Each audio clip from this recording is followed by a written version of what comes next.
I'm fascinated by what you're doing, and I think it's very noble that you started your journey late in life and that your focus is on people who are. I mean, I was out to dinner last night with people my age. I'm just about 50. They were in their 50s. And one of the big conversations was, well, our metabolisms has slowed down. It's impossible to put on muscle mass. And so why even try? And I was literally thinking, I'm going to talk to Annie about this tomorrow, but like, I think they have it all wrong, right? Gosh, yes, absolutely. They really have got it wrong.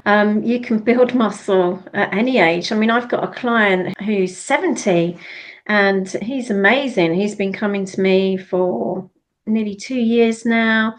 He is building muscle, his metabolism is increasing, his metabolic age, he's improving. He's got a metabolic age, I think last year of 62.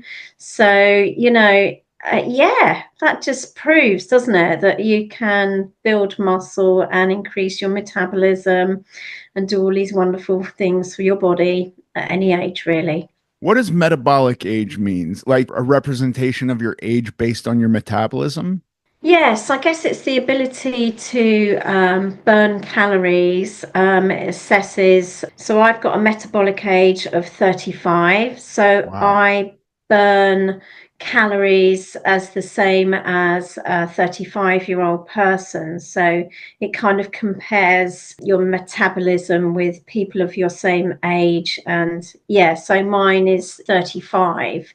So yeah. What started you down this path? Well, what started me? I mean, my profession is in computing, so I worked in IT for many years, and then I had children, and then I sort of had to give up work. Wanted to give up work to look after them, and then I went back into IT. And with IT, it's a very sedentary job, isn't it? I'm always sitting down, so I reached the point kind of in my career that I just felt like I wanted to be more active, and I also wanted to help people actually, because I've always loved fitness, and I thought, you know what, I'm going to have a change of profession here. I really fancy doing something different. So really interested and passionate about exercise. So I'm just going to follow my passion. So, and that was when I was 47. So I went from being a computer programmer, writing websites in WordPress, to changing my career completely and doing a personal training course. And I did that. Yes. But at the same time, I was in perimenopause. Without me knowing it, actually, because I didn't really know much about this perimenopause at that age. I had no idea I was actually in it until several years later. But what happened was I felt that my body wasn't able to process alcohol in the same way as I used to. So I was, after a night of drinking, a few drinks out with some friends socially, I would start having this anxiety kind of moments the next day, which weren't very pleasant. So it kind of went hand in hand. So that around the same time as I was training to be a personal trainer, I decided to try and do something for my body. And I thought, I'm going to try and, I'm going to stop drinking, because I think that's a good thing. I want to be a really good personal trainer. I want to be a good role model. So, yeah, I'm going to stop drinking. So I stopped drinking, and just to see if that would help my symptoms of anxiety that I was suffering. So with the perimenopause, actually.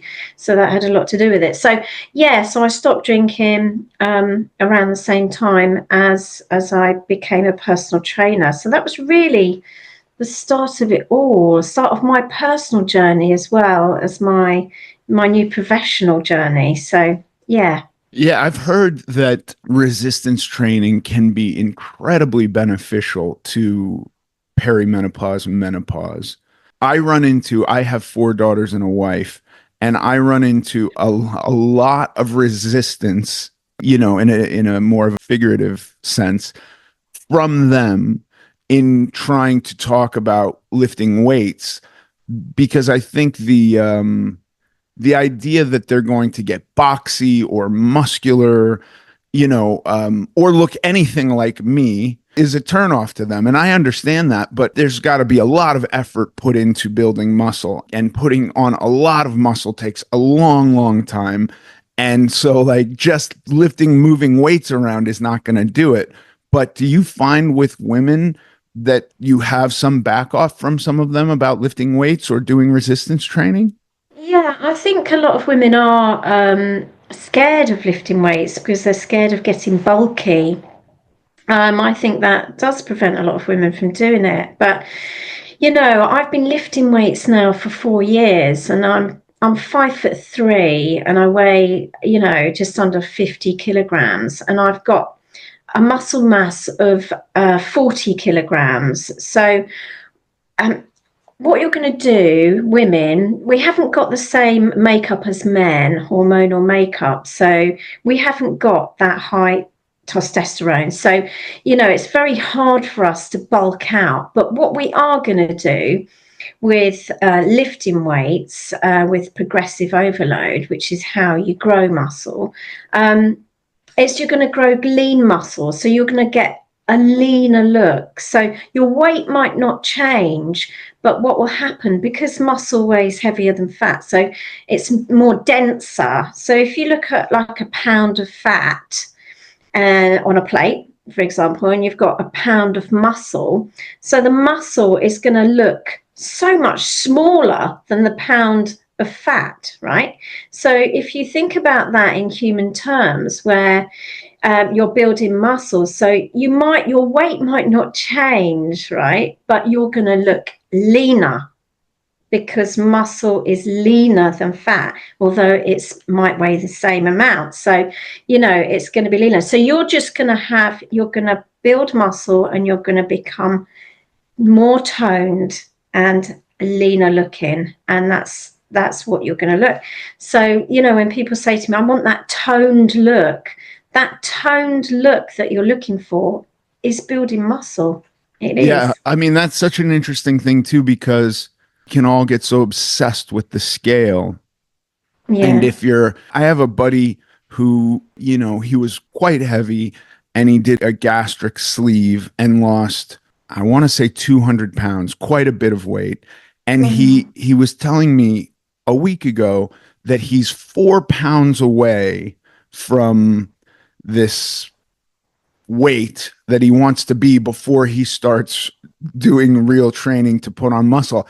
And I was saying to him, who cares about those 4 pounds? Like, you're not going to see those 4 pounds. This is not going to make a difference. And you might even put those 4 pounds back on when lifting weights, but who cares? Because you would see more of a difference if you took those 4 pounds and turned them into muscle, right?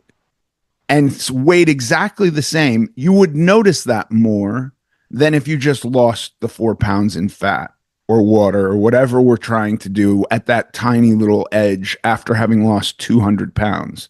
But I think this is a difficult thing for the girls in my life, at least, is to convince them, like, start lifting weights and stop paying attention to the scale for a minute. Yeah, absolutely. I agree.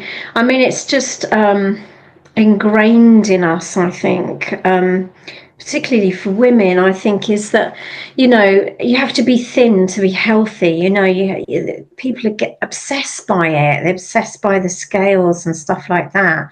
Um, I think the biggest thing you can do for your body is have muscle and build muscle and maintain that muscle. Muscle is the most precious thing now.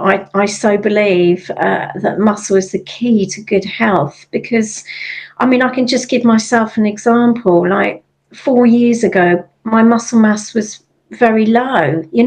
Prior to like doing weight training, I used to do loads of endless cardio. I used to think that was the healthiest way, and body weight exercises. So my muscle mass was really quite low, and my immune system was shot to bits. I used to have bouts of shingles. Every year, really bad shingles all over my back, all over one half. I'd constantly be ill, and I look at my immune system now.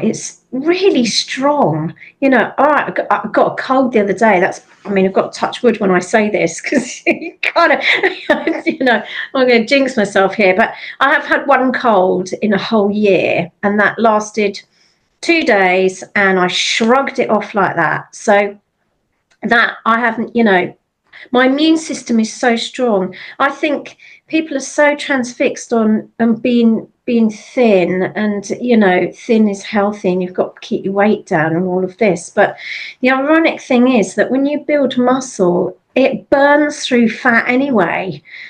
It speeds up your metabolism, and muscle uses more calories. It burns through more calories than fat does. So you have more muscle, you burn more calories anyway. So it the key is to health, and also to losing weight. I think if people want to lose fat, they need to concentrate on building muscle.